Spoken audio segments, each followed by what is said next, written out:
The most likely path for China is the trajectory Japan followed in the early 1970s, when its post-war economy began to slow sharply but still grew at a rapid clip, an entirely expected course for any maturing miracle economy. China is on the verge of a natural slowdown that will change the global balance of power from finance to politics and take the wind out of many economies that are riding in its draft. The signs of the coming slowdown are already clear, and it is likely to begin in earnest within the next 2 or 3 years, cutting China's growth from 10% to 6 or 7%. As a result, the millions of investors and companies betting on a near double-digit growth in China could be wiped out. It is said that it takes money to make money, but for nations to grow rapidly, it is much easier to be poor. The poorer, the better.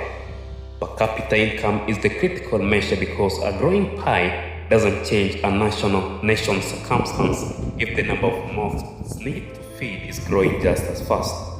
To grow 10% from an average annual personal income of $1,000, a nation needs to earn an extra $100 per person, assuming zero population growth. At $10,000, the nation needs to make an extra $1,000. It makes no sense to think of India $1,400 per capita income with high growth population in the same way as Russia $13,000 with a shrinking population. The richer the country, the tougher the growth challenge, and it is possible to be too big to grow fast. It becomes a question not only of scale but also of balance, of the foreign and outside share.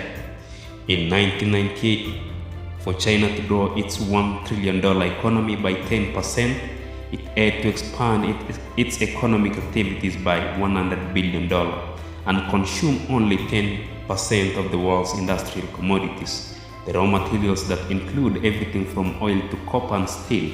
In 2011, to grow its $6 trillion economy that fast, it needed to expand by $600 billion a year and suck in more than 30% of global commodity production. Academic literature warns that in the early stages of development, emerging nations can narrow the income gap with rich nations with relative ease by borrowing or copying the technology and management tools of cutting-edge nations. At a certain point, however, emerging nations have borrowed all they can and need to start innovating and inventing on their own, and many fail at this challenge. Their economies suddenly stop growing faster than those in the rich nations, thus they stop catching up. They have hit the middle income trap, where they can idle for years like unhappy residents of a lower middle class suburb. Typically, the middle income trap is said to spring at an income level equal to between 10 and 30% of the income level in the world's leading nation, the one that sets the gold standard in technology and today, that nation is the United States, and 10 to 30% of the average US income is $5,000 to $15,000, which clues you into the problem with this academic concept. The range of incomes is so large that the middle income trap is not terribly useful as a guide to which nations really have the potentials to continue growing at a rapid pace. The middle income trap also ignores the separate phenomenon of the middle income deceleration. The economies of many nations have slowed down to a lower cruising speed, even if they did not stop catching up entirely.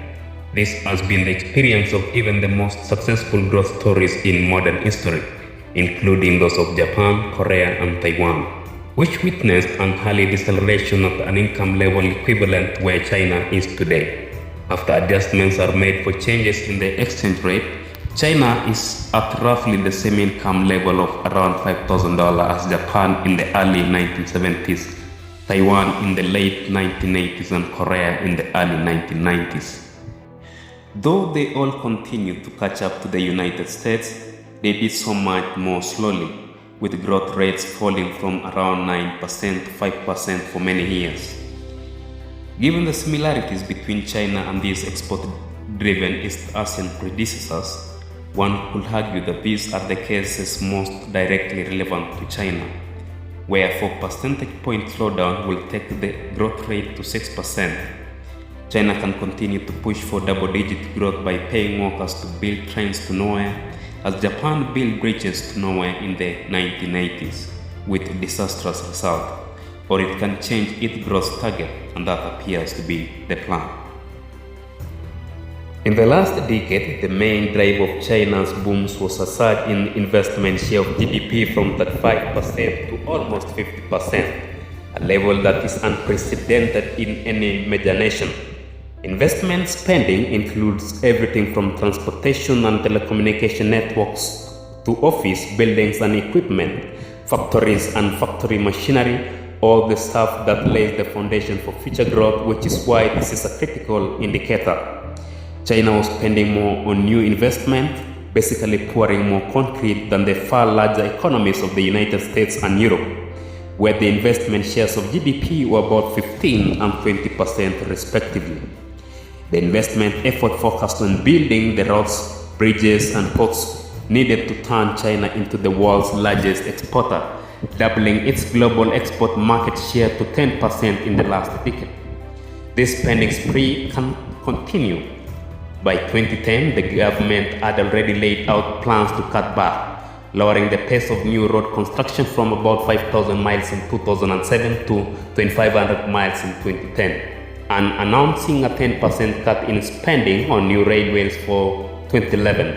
By late 2011, the Wall Street Journal was reporting that as a result of funding cuts and safety concerns in the wake of a deadly collision of high-speed trains in July, builders had been forced to suspend work on 6,200 miles of track, half of it, and on new high-speed lines.